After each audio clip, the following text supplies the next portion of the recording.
Olá, internauta, seja bem-vindo a mais uma live aqui, linha de frente no Facebook do Aratu Online. Estamos recebendo com muita honra ele que já foi prefeito, já foi deputado, já foi governador, já foi ministro. Talvez o último cargo da República que falte esse homem ocupar seja o de presidente. Ciro Gomes é nordestino, com muito orgulho para todos nós, é o nosso conterrâneo.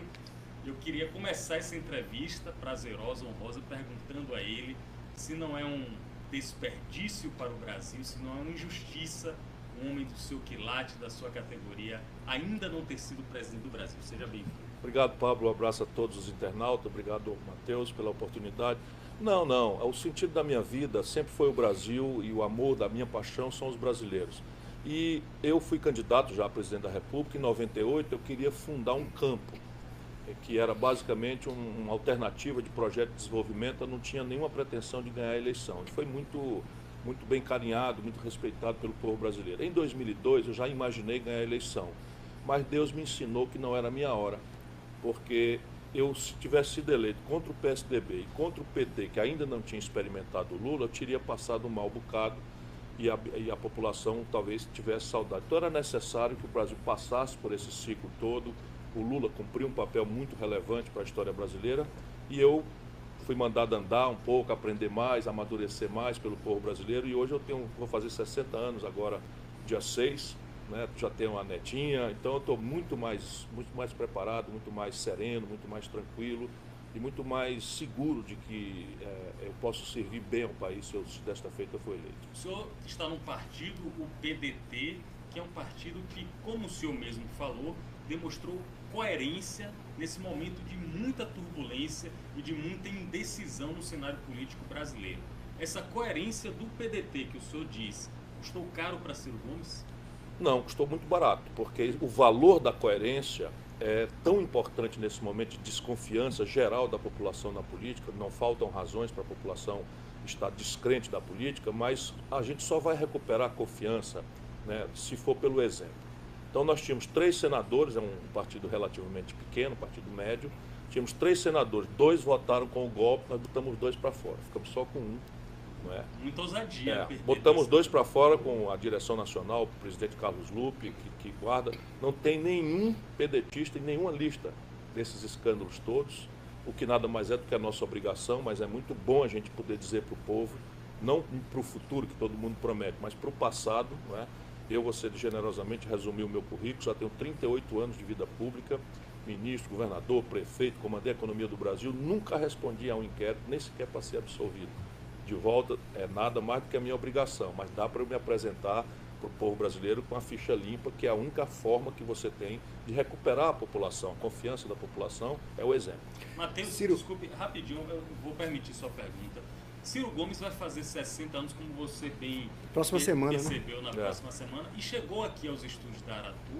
A gente recebeu um homem carismático, a gente recebeu um homem educado, a gente recebeu um homem que cumprimentou todos os funcionários com a mesma alegria que eu imagino que ele cumprimente um chefe de Estado. Ciro Gomes hoje é um homem maduro, sereno, ou a gente pode esperar de Ciro Gomes algumas declarações ferozes, ácidas? Eu cultivo a verdade. E eu acho que as palavras, para um homem que é decente, que é coerente, elas têm que interpretar com fidelidade o sentimento que você tem. Então, que tipo de sentimento? Vamos lá, um brasileiro desempregado. Meu coração é ligado nisso. Nós temos hoje 13 milhões e 400 mil brasileiros desempregados. Mais de 10 milhões de brasileiros empurrados por biscate, correndo da repressão nas cidades, tentando ainda levar algum para casa, ainda antes da violência, do narcotráfico, do campo do crime organizado.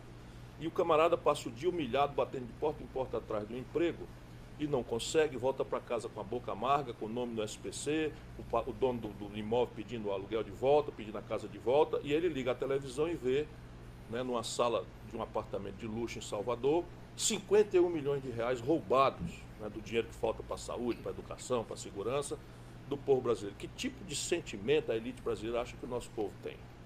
E eu não tenho um rabo de palha, não tenho compromisso com ninguém, não sou sócio de ninguém, não tenho empresa. E eu tenho um patrão, é o povo brasileiro. É evidente que eu tenho que ser mais hábil, mais cuidadoso, para não dar cabimento, né, àqueles que não me censuram pelo que eu falo às vezes de cabeça quente. Eles me censuram pelo aquilo que eu falo de cabeça fria.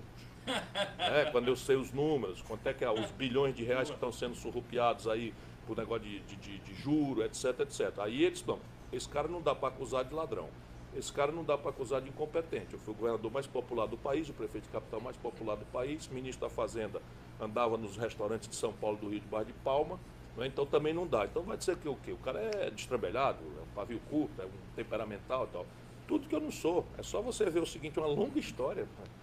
Cadê? Por que não mostra aí uma providência que eu, como ministro, como governador, como prefeito, tomei de forma estúpida? Não tem nenhum.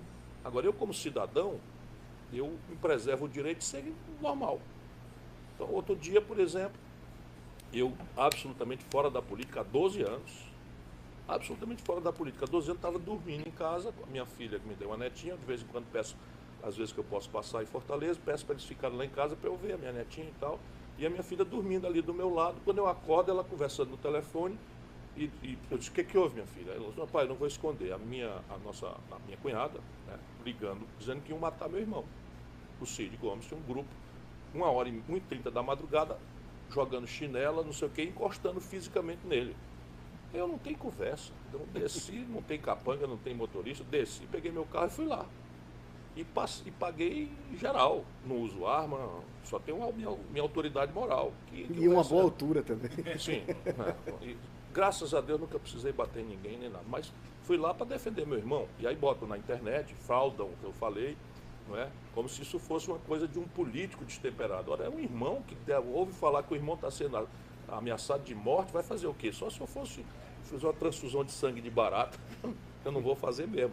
Agora, veja lá, governador, prefeito, ministro, 2 vezes ministro, qual foi a imprudência que eu cometi?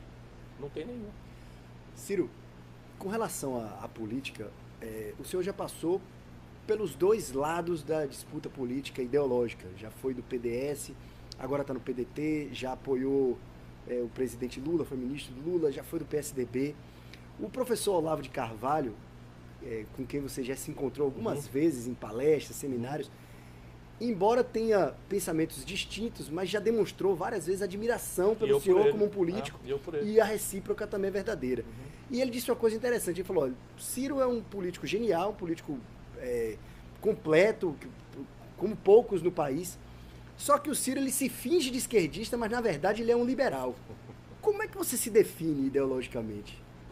Eu cultivo o socialismo democrático, porque eu já aprendi na prática, na observação empírica, e muita literatura, e muito esforço, e eu estou em permanente aprendizado.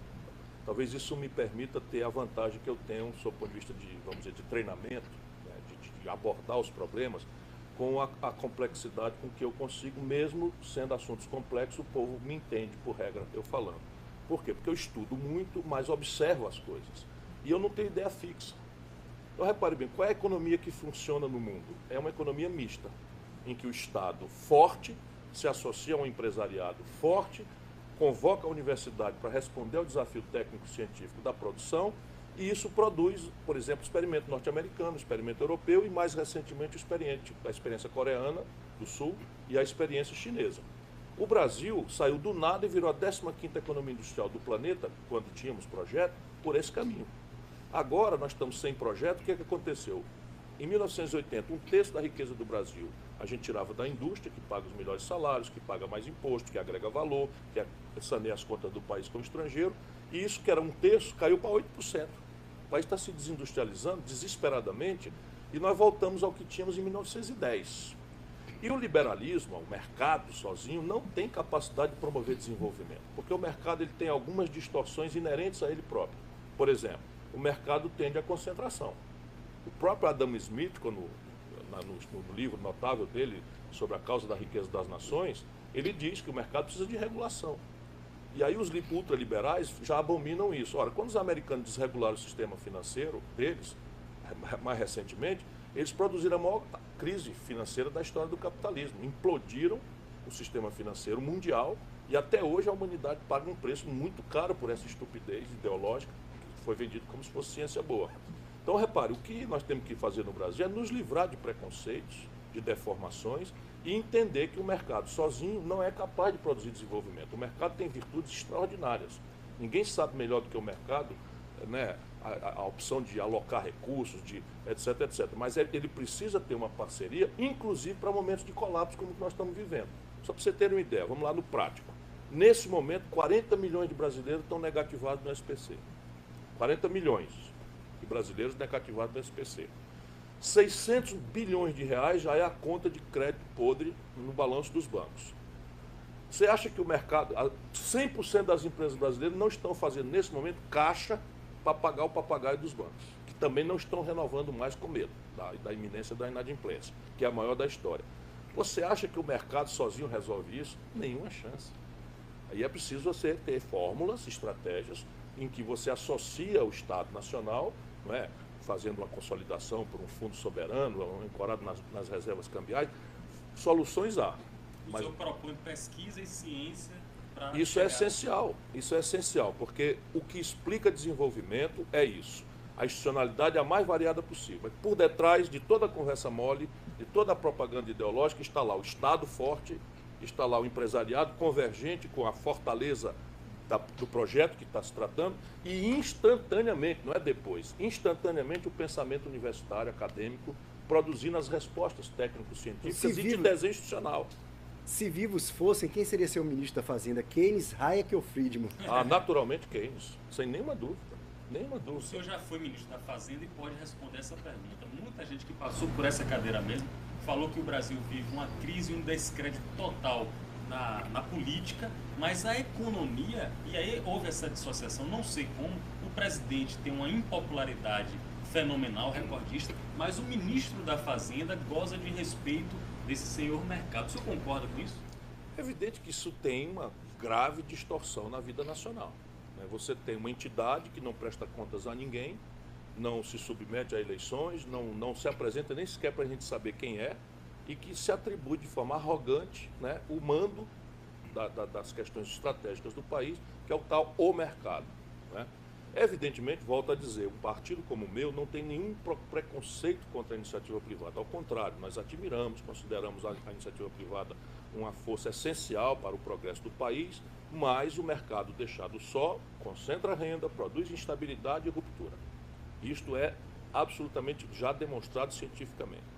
E aí o que acontece hoje? Você tem uma agenda que é assim, nosso povo, 40 milhões no SPC, 13 milhões e 300 desempregados, mais de 10 milhões na informalidade, 58% das famílias endividadas no país, as empresas caindo aos pedaços, maior estatística de recuperação judicial da história, e o Meirelles dizendo que está tudo bem, e o mercado dizendo que está tudo bem. E vai ser candidato a presidente. Por que está tudo bem?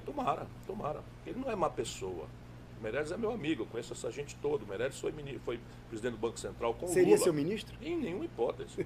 Por quê? Porque o Meirelles não é um formulador, ele é um cara antigo, e ele tem uma premissa que nunca se praticou na história da humanidade. Qual é a premissa? Nós vamos sanear as contas públicas a qualquer custo. Não interessa a regressividade, não interessa que está faltando remédio, como é fato, está faltando remédio para os transplantados brasileiros, que se passar uma semana sem receber o remédio, pode começar um processo de rejeição dos transplantes, e tudo caindo aos pedaços, o financiamento das universidades, o financiamento dos Institutos Federais de Educação, a segurança pública em pandarecos pelo país afora, e ele mentindo que está produzindo austeridade para ganhar a confiança dos agentes internacionais. Nunca houve isso na história. E na prática, sabe qual é o buraco na conta do governo brasileiro nos últimos 12 meses? 179 bilhões de reais. Sabe qual foi o maior buraco da história da conta pública brasileira deficitária? Esse. Percebe? Então é uma mistificação grosseira. Ele está investindo na confiança, mas na verdade... Mas é mentira, é mentira. Repare bem. Então, não, o Brasil saiu da recessão, ok, tecnicamente recessão é a queda do PIB por 2 trimestres consecutivos. E nós tivemos aí 8 trimestres, 8 vezes 3, 24, 8 trimestres de queda. E agora deu um 0, aí qualquer. Aí o camarada comemora isso como retomada do desenvolvimento. Vamos entender aqui uma coisa. Eu tenho um buraco de queda de 9,2%. O país caiu, a renda, nunca houve na história da humanidade isso. O povo brasileiro empobreceu, por média, e isso é muito pior para os pobres e para a classe média, porque os ricos se protegem, empobreceu 10,2% na média. Inclusive, isso é maior, se eu não me engano, do que a Grande Depressão Muito americana. maior. Da depressão americana, em 24 meses, foram 4,2%. É menos da metade. Então, o Brasil é a pior crise da história. Então, você bate no fundo do poço de 9,2%, e aí o fundo do poço tem uma virtude. Para baixo dele não dá para Mas quem ir. garante que era o fundo do poço? Com Dilma não chegaria pior ainda? Não, a Dilma, não tinha cairia pedido, ainda a Dilma mais? tinha pedido ao Congresso Nacional um déficit primário de 96. E foi um Deus nos acuda. E quem estava pedindo isso pela Dilma não era ninguém, não. Era o mercado. A Quem? economia Levi. se recuperaria com Dilma ou com Temer? Sim, claramente. Por quê? Porque quando você bate no fundo do poço, a retomada da economia é uma ilusão estatística. Vamos lá entender com o nosso povão que está nos assistindo. Eu tenho capacidade de produzir 100 geladeiras. E aí, por causa da crise, do crédito estrangulado, do medo do futuro e tal, a turma só compra 70. Então eu tenho uma capacidade de produzir 100, estou com 30% ociosos e tal. Aí eu pego, reduzo a taxa de juros, que é a coisa consistente que foi feita. Isso com atraso, com muito conservadorismo, porque o mundo está com juro negativo e os indicadores inflacionários no Brasil estão deflacionando. Portanto, esses equivocados, eu ia chamar A queda canalha, poderia ser mais ousada. muito mais ousada. Eles jogaram o ano de 2017 fora. Mas vamos lá. Caiu a taxa de juros, então as pessoas agora, ao invés de comprar só 70 geladeiras, estão comprando 72. Então melhorou. Saiu de 70 para 72. Mas isso aí não foi investindo em nenhuma capacidade instalada nova. Ou seja, o Brasil daqui a pouco chega no ano que vem a 2%, cai na média. Na hora que a gente cair nesses 2%, explodem os desequilíbrios estruturais do Brasil. E aí você tem uma desvalorização do câmbio que ainda vai ser insinuada em 2018. Ainda em 2018, nós vamos assistir. Por quê?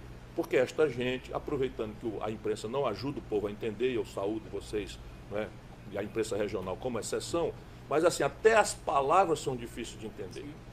Vou dar aqui um nome, um escândalo que o jornalismo brasileiro precisa investigar. Basicamente existe um negócio chamado Operação Compromissada do Banco Central. O que é isso na prática? Um banco hoje está com uma sobrinha de dinheiro, o outro banco está faltando dinheiro.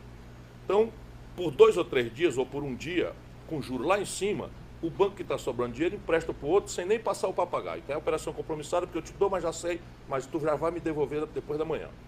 Isso no mundo inteiro é mais ou menos 2%, 3% das operações do mercado. Sabe quanto é no Brasil? 28%. Sabe quanto é o valor disso, gente querida? 1 trilhão 184 bilhões de reais com juro de 20%. Transitando aí de um lado para o outro e o povo que paga a conta. E o povo pagando a conta. Sabe o dinheiro que não tem para saúde, para segurança? Está aí para onde é que está indo. E isto é o que eu ando falando, dando o nome do boi, dando o nome do bicho. Por isso que é Ciro maluco. E aí o Ciro é maluco. Tem que fazer o cara ser o doidão, porque o povo não pode saber dessas coisas. O presidenciável Ciro Gomes está aqui, ao vivo, no Linha de Frente, no Facebook do Araton Online, Matheus Carvalho. Né? Muita gente mesmo assistindo, um recorde absoluto de espectadores, agradecendo a Vicente, a Aldo, que colaboraram aí, certamente divulgando na popular rede social do próprio Ciro Gomes. Tem muita gente, presidente... Popular e às vezes quente. A Quente, rede social de Ciro Gomes. Muita gente participando. Eu quero agradecer, homenagear a todos e, em nome deles, repassar uma pergunta de um cearense que é radicado aqui na Bahia, chamado Gabriel Carvalho, que é nosso espectador assíduo. Ele pergunta...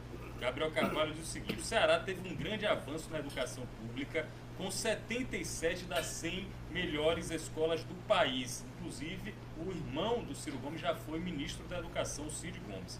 Gabriel Carvalho quer saber o que ele pensa sobre o tema e por que esse avanço na educação não se traduziu em melhorias nos índices de segurança pública do Ceará, que é governado por um aliado do Ciro Gomes, o governador Camilo. Veja, nós apostamos na educação, apesar da educação não estar nas emergências do nosso povo. Nosso povo sofre tantas emergências no emprego, na corrupção, na saúde, na violência e tal, que quando você vai perguntar quais são as prioridades, a educação meio que cede lugar. Mas nós estamos convencidos que, no limite, só a educação vai mudar a estrutura de injustiça, de violência do nosso país. Então é muito recente a conquista, vamos dizer, para ter efeito na violência, e não é, nós aprendemos com muita amargura, não é instantâneo. Porque o Ceará tem, de fato, 77 das 100 melhores escolas no ensino básico pelo IDEB, nós temos a melhor escola média do Brasil, nós temos a melhor escola de medicina do Brasil, é uma aposta, 30% das vagas do IME, do ITA, todo ano são conquistadas por cearenses. Enfim, é uma aposta que vai produzir resultados, eu não tenho disso a menor dúvida. Porém, Na segurança pública, nós estamos apanhando. E toda a agenda convencional nós praticamos. Nós duplicamos o efetivo, triplicamos o salário, introduzimos tecnologias sofisticadas que só o Ceará tem. Tanto que esses crimes de investigação mais tecnológicas, tipo sequestro, assalto a banco, roubo de carga, nós rebelamos. Agora, duas coisas explodiram. O assalto, né, que é o roubo à mão armada, e o homicídio de jovens caboclos, negros, pobres nos bairros do Nordeste em geral, né? E há uma novidade, a nos desafiar gravemente. Eu estou reunindo um grupo de especialistas, ciclicamente no Rio de Janeiro, porque a novidade básica é a seguinte: o sistema regular de justiça no Ceará funcionou. O que é que eu quero dizer? A polícia prendeu, o Ministério Público denunciou, o juiz condenou, nós renovamos todo o parque penitenciário do Estado, a população carcerária praticamente duplicou, e nós agora temos um seguinte fenômeno: o garoto é preso, vai condenado, entra no presídio, imediatamente tem que receber um ferro no queixo de uma facção criminosa, senão morre. E a partir daí ele se filia a uma facção criminosa, e essas facções criminosas, que são cuja sede estratégica é em São Paulo, migraram para o Nordeste. E aí você tem agora o camarada comandando o crime de dentro da cadeia, o que nos desafia. O que vamos fazer agora? Porque o sistema convencional já funcionou. E aí eu estou estudando, e aí você vê o seguinte: um terço dos 700 mil, população carcerária brasileira, são quase 700 mil. Proporcional. Só perde para os Estados Unidos em termos absolutos, que tem 300 milhões de habitantes, a gente 200. E proporcionalmente é disparada a maior população carcerária do mundo. Por quê? Porque nós temos uma legislação antiga, atrasada, a polícia é pressionada, não é, para produzir estatística, e um terço dos presos são garotos, jovens, né, que são presos com quantidades ínfimas de droga, menos de 20 gramas, por regra um terço, e que entram nesse itinerário. São condenados como traficantes e entram na rede, não é, de influência do crime organizado, que comanda o crime de dentro dos presídios para fora. É um pequeno criminoso que vira um criminoso muito pior. Vira um criminoso nível hard. O senhor acha que, pelas obrigações constitucionais atuais, o governo federal é omisso nessa completamente omisso, seja em matéria regulatória, nada disso, que é essa novidade, nada disso provocou alteração na legislação brasileira. Só para você ver uma estupidez. Tudo isso é um fenômeno relativamente novo, que tem aí 15 anos no máximo, mas ao longo dos últimos 15 anos nada de inovação institucional foi introduzido no debate. Pelo contrário, o debate é obstruído por mil moralismos e interdições de gente que não entende do assunto, que é complexo, ou simplificação grosseira. Sabe desses 61 mil homicídios, sabe quantos por cento são investigados? 8. E aí fica alguém imaginando que é a intensidade da pena que resolve. Então fica logo acreditando em pena de morte. Ora, a pena de morte já existe. Ou redução da maioridade penal. Ou tudo isso. Na verdade, o que falta no Brasil é a certeza da pena. Porque se você tem 62 mil homicídios e só 8 em cada 100 são investigados, o crime mais tranquilo de ser praticado no Brasil é matar alguém. Porque o sistema não consegue sequer investigar o criminoso. E isso impõe mudança na legislação, mas, acima de tudo, impõe a União assumir sua responsabilidade. Eu pretendo claramente botar a mão de ferro nisso aí. Até porque está solidificando todos os recursos, está abrangendo tudo, monopolizando. E repare bem, hoje o recurso que se empata em segurança pública é menor proporcionalmente do que se empatava 10 anos atrás. Ou seja, o problema explode e o seu Meirelles, achando que está fazendo tal o mercado, e o mercado, por sua vez, está gastando bilhões de reais com segurança privada. Por falar em criminosos, vamos falar de outros tipos de criminosos e vamos falar de sucessão presidencial. E eu já começo falando o seguinte: o senhor hoje torce, fique à vontade, aqui é bom que aqui é tudo à vontade. Se quiser tirar o blazer também, fique tranquilo. O senhor hoje torce, estrategicamente é bom para Ciro Gomes que Lula seja condenado em segunda instância antes da eleição? A saída de Lula melhora a sua candidatura? A última pesquisa apontou que pelo menos 11 pontos percentuais esse homem aqui cresce se Lula estiver fora da disputa. Mas ainda assim eu torço pela absolvição dele, porque eu penso muito no Brasil e na unidade da nossa nação. O Lula, para o bem ou para o mal, o Lula divide profunda e definitivamente a nação brasileira. Justo ou injustamente, as relações das maiorias populares são de paixão ou ódio. Justa ou injustamente? Justa ou injustamente, não, porque parte é justa. Parte é justa e parte injusta. Qual é a parte justa? Quem botou a Dilma lá? Sem experiência nenhuma anterior. Foi o Lula.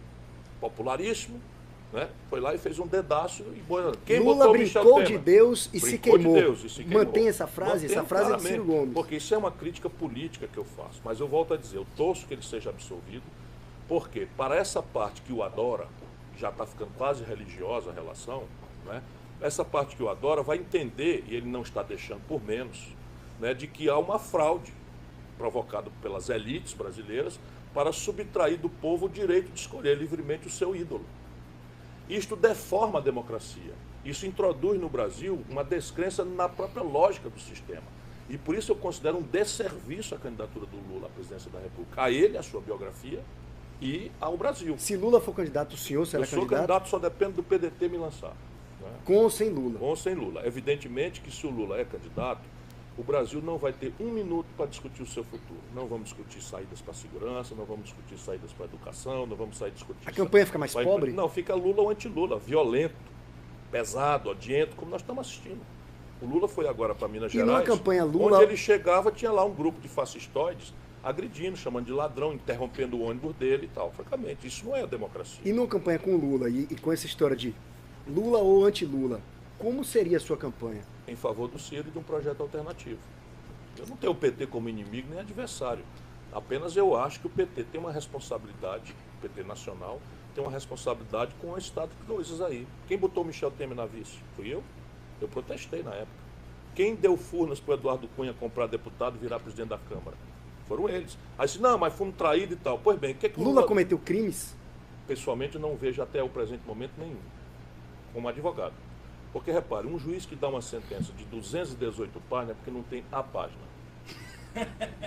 E eu que conheço o Brasil, sei, afirmo categoricamente que o sintoma de um corrupto presidente da República no Brasil definitivamente não é um apartamento cafona numa praia cafona de Guarujá. Temer é corrupto? Temer é corrupto desde sempre. O senhor não tem É me falar chefe de isso? quadrilha. Sofreu uma Já foi ação, absolvido. teve uma condenação e Já depois foi absolvido, voltou. é. Explica Rapaz, aí como ele é foi. chefe de quadrilha. Danos morais, como é que foi essa história do Sim, eles Temer? nunca me processam por crime. Porque no crime a lei admite a exceção da verdade. E eu tenho documentos, 20 anos atrás, o Temer citado na roubalheira do Porto Qual foi Santos. a frase que gerou a ação do Eu presidente Temer? disse que ele era o capitão do golpe. Aí o que eles fazem? Eles fazem isso para me intimidar, para me obrigar a gastar dinheiro, para viajar para Brasília, para responder e tal. E eu estou a serviço do povo brasileiro, não tem problema nenhum. Ciro, o senador Otto Alencar Baiano... Ou a gente precisa de 15 anos sofrer o que nós estamos sofrendo para a gente saber das coisas. Não é possível.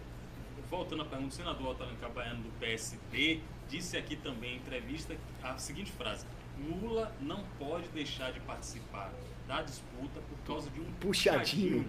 Usou esse termo, um puxadinho. O senhor concorda com ele? Não, a lei é para todos, né? E se esse puxadinho fosse propina e houvesse elementos indiciários ou comprobatórios disso, não interessa se você roubou 1.000, 1 milhão ou 10 milhões. Né? Portanto, não concordo com essa afirmação. A questão básica é que, lendo o processo, esse para o qual ele foi condenado, não vejo elemento nenhum que sustente essa sentença. Não vejo, como advogado. Agora, você sabe a minha opinião. O Lula errou gravemente na política. Na relação com as empreiteiras, repare bem, o que ele está fazendo? Indício? Chafurdou. Mas aí daí a corrupção... É ali que vem a principal condenação, na sua opinião, do presidente Lula? Esse segundo procedimento que está andando agora do apartamento vizinho do terreno, esse daí tem um pouco mais de consistência. Mas igualmente eu não vi ainda a prova. Porque se tivesse todo o Brasil já tinha. A gente já teria visto. Né? E o Brasil está experimentando essa novidade, né, da delação premiada. Isso é uma coisa dos americanos, que a Dilma trouxe para o Brasil, e a gente não tinha experiência nenhuma disso. Aí, de repente, nós começamos a fazer aqui o abuso completo, que é dar imunidade para bandido, desde que o bandido fale que o juiz quer ouvir. E duplo delator, já tem caso de gente que delatou delatou de novo. A república do dedo duro. E você, um dedo duro qualquer, que é um criminoso, é um bandido, tipo esses batistas aí da JBS, ele diz e desgraça a moral de um cidadão que pode eventualmente não ser bandido. Né? O que é que os americanos fazem? Ele ouve o bandido em segredo, pega todo aquilo que ele falou e em segredo investiga e produz provas com base nas informações que o bandido Joesley deu. fez com o Temer foi uma armadilha? Armadilha completa. Armadilha completa. E a serviço da justiça. O que é uma aberração. é um estado de anarquia, de baderna que nós estamos vivendo. Com a anuência do Rodrigo Janot. Estou lhe dizendo, com apoio dessa loucura de um Ministério Público falastrão, de um juizado compulsivo de informação para jornal e tal, e o devido processo legal no Brasil foi rasgado. Essa turma da Lava Jato, o senhor acha que vai sair candidato a cargos eletivos? Deltan, Dallagnol, Não sei, Carlos Fernando. mas se saírem, o povo brasileiro vai dar uma lição grande neles. Porque eles são muito populares, porque parecem ser pessoas que estão defendendo a lei, defendendo o povo. Se o povo achar que eles estão fazendo isso para ganhar simpatia, para virar político, que eles condenam, o povo vai dar uma lição neles e não vão ter voto nenhum. E foi o início da crise das mãos limpas na Itália, quando o Antônio Pietri claramente, saiu arrebentou candidato. tudo, claro. Ciro Gomes, autêntico, presidenciável nordestino, está aqui com a gente no Facebook do Araton Online. Eu tenho uma pergunta. Ontem eu tive o privilégio de conversar com um presidenciável de 1989, o Guilherme Afif Domingos, um homem muito sereno também nas palavras, e que disse o seguinte: o político que vai ser o presidente da República ainda não está na disputa. O senhor concorda com ele e mais? O senhor vê paralelo, semelhança entre 89 e a próxima eleição? Há uma similitude, embora a história, quando se repete como farsa ou tragédia. Mas há uma semelhança, basicamente, na ideia de que você tem as grandes estruturas meio desmoralizadas, as estruturas tradicionais, basicamente PT, PMDB e PSDB, estão bastante críticos, enfim, numa situação bastante crítica, do ponto de vista da opinião pública, o que quer dizer que o processo eleitoral vai se fraturar. No primeiro momento, nós teremos 5 a 6 candidatos, com partidas aí de 5 a 15%, etc., especialmente se o Lula não for candidato. E aí você começa o debate, isso é só o grid de largada, não é? Porque o que vai acontecer é muito improvável que os institutos de pesquisa consigam alcançar hoje. O que os institutos podem alcançar hoje é identificar quais são as tendências de opinião que estão hegemonizando o debate, ou seja, o que é que o povo está procurando antes de ser fulano, beltrano ou cicrana. O povo está procurando experiência, segurança, não é? Segurança de camarada que tem experiência, que tem a ficha limpa e que tem uma vida política conhecida para ele poder examinar se o que o cara está falando tem fundamento na coerência da vida dele. Então essas coisas estão no Datafolha, que ninguém dá a menor bola, né, não presta atenção. E aí são sempre muitos dados na pesquisa, mas só mas a única coisa que interessa hoje, porque pesquisa de preferência quer dizer o seguinte: nível de conhecimento, que nesse momento é completamente desigual. O Lula é 100% conhecido, preferido por 35% e rejeitado por 47%. Isso não parece ser o que os jornais dizem, uma candidatura vitoriosa, parece ser uma candidatura derrotada. É evidente que essas coisas podem mudar e ele está se esforçando, fazendo caravana aí não sei aonde. Para diminuir essa rejeição. Para tentar diminuir a rejeição e ser vítima e dar uma narrativa para o militante dele, dizendo, não, eu estou sendo perseguido, eu não sou corrupto, eu não sei o que e tal. É uma narrativa que eles dominam bem, né? Claro, está tudo certo do ponto de vista dele. Mas a questão básica é, e o país aguenta? O país aguenta ficar refém de um único cidadão entre 206 milhões de pessoas, por mais especial que ele seja? O país não aguenta isso. É outra semelhança com relação a 89, quer dizer, uma diferença e uma semelhança. Em 89, os principais partidos do país estavam representados pelos seus principais nomes. Isso. E quem ganhou foi o cara que se apresentou como não político. Era o nome mais fraco em termos de história. Não era ali. não político ali. A ideia ali era o seguinte, Um era herói, moralização. Né? Moralização. Então, repare bem, muitas vezes o moralismo de Goela é citado na opinião pública para produzir a maior imoralidade, que foi o caso do Collor. Como a elite brasileira, a revista Veja, Grupo Abril e tal, tudo isso é corrupto até a medula. Né? O que eles fazem?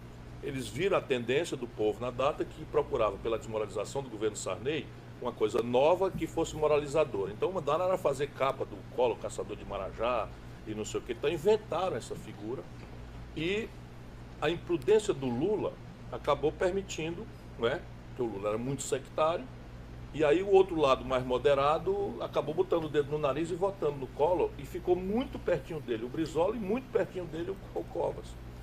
Desta vez eu espero que a história não se repita, nem como farsa, muito menos como tragédia, porque o nosso povo não merece. Se a turma se unisse, ele ganhava de Collor? Não, o Brizola genialmente na data propôs ao Lula que eles dois renunciassem, porque entraria o Covas, e o Covas, todas as pesquisas indicavam que ganharia do Collor. E o Lula preferiu não perder a eleição, como ficou contra o Plano Real, ficou contra a Constituinte, né? Fizemos o impeachment. Na noite do impeachment, o Lula anunciou que ia para a oposição ao Itamar. Enfim, para mim o Lula pode ser Deus para alguém. Para mim o Lula é um velho companheiro, um amigo militante, mas cheio de erros graves, né? Entre eles esse último agora. Veio para o Nordeste, confraternizou com o Renan Calheiros. Pô, se nós estamos dizendo para o povo brasileiro que nós estamos debaixo de um golpe de Estado, quem fez o golpe foi o Senado. E quem presidiu o Senado era o Renan Calheiros. E agora o PT vota no Eunício Oliveira, presidente do Senado. Aí não é possível isso, né? Moralismo de goela, essa expressão que o senhor usou aqui e que eu achei uma expressão muito legal, até para facilitar o entendimento popular, se aplica ao prefeito de São Paulo, João Dória, também? Completamente. O Dória é um farsante, completamente farsante. O Dória, gente querida, o Dória que se apresenta como não político, o Dória é filho de deputado federal. Baiano. Sim, deputado federal baiano. O Dória foi presidente da Embratur no governo Sarney e foi corrido de lá por corrupção. Naquela data. O Dória, que não tem um roçado, não tem uma agricultura, não tem um comércio, não tem uma indústria, tem uma fortuna toda adquirida na base do lobby, juntando esses que são aqui na Bahia também, esses piqueniques de barão com político e tal, né? E tudo isso na base do lobby com dinheiro público, dinheiro do governo de São Paulo, do dinheiro do governo de Goiás, do governo de Minas Gerais, né? Das prefeituras, etc, etc. É esse cara. Aí se elege prefeito de São Paulo, não para um mês, já é candidato a presidente da República. E isso diminuiu a popularidade dele lá. Não, ele vai, em dezembro é carta fora do baralho, conforme previsto. Ele vai sair daqui e vai conversar com o ex-governador da Bahia e provável candidato a senador, Jacques Wagner. E essa é a informação em primeira mão, Isso. Ninguém sabe ainda. A relação de Ciro Gomes com o PT e sobretudo com o PT baiano está bem forte, bem sólida. Eu sou muito amigo do PT, por regra. Né? Evidentemente que eu tenho antagonismos insuperáveis com um certo PT aí que, na minha opinião, nem sequer merece, né, permanecer no PT, e eles continuam alisando esse tipo de gente. Mas o Jacques Wagner é um velho e querido amigo, né? Ainda ontem a Fatinha, nossa primeira-dama, foi ver a minha palestra na Faculdade de Direito. O Rui é um governador que nós temos muito respeito, achamos que ele faz um belo trabalho, o PDT vai apoiá-lo. Veja, pouco importa se eu sou candidato e o Lula, nós estamos decididos a apoiar o projeto que o Jacques Wagner e o Rui Câmara lideram aqui na Bahia, porque estamos o melhor para o estado da Bahia. E, enfim, trocamos ideias. Eu não sou subordinado ao PT, mas também não sou inimigo nem adversário. Nós conversamos. O senhor recebeu um apoio de um baiano ilustre, a gente está encerrando a live, um baiano muito querido por todos, o senhor já demonstrou que gosta muito da Bahia, que é o Caetano Veloso, e ele denunciou uma possível censura. O que é que o senhor tem a falar sobre isso? Ontem dediquei a minha palestra ao Caetano. Caetano, filho de Dona Cano, aqui de Santa Amaro da Purificação. O Caetano foi censurado 3 dias atrás por uma juíza arbitrária que no passado muito recente foi afastada da judicatura por suspeita de conivência com o PCC. Essa facção criminosa, apenas isso. E ela, para completar a indignidade, ainda faz ironia na sentença, que não liminar, e é a primeira vez desde a ditadura que alguém censura um artista num show gratuito que ele ia fazer para os sem-teto. O brasileiro não pode se omitir, não pode se calar diante desse arbítrio. Matheus Carvalho, uma entrevista histórica, uma honra, um orgulho. Eu queria que você fizesse seus encerramentos, porque eu também tenho o meu encerramento a fazer, fica à vontade. Não, só agradecer.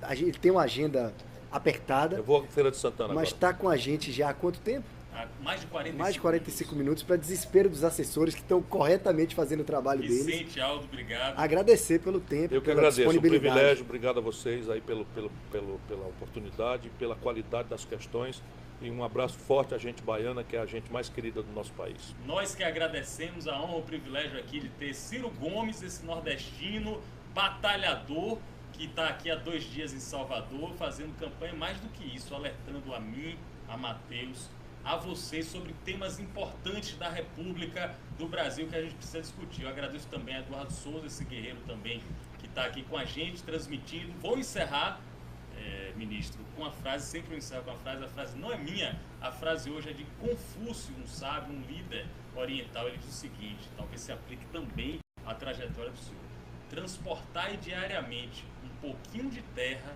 e depois de algum tempo terás uma montanha. Pense nisso e até a próxima. Um abraço. Pronto? Valeu, obrigado. Obrigado.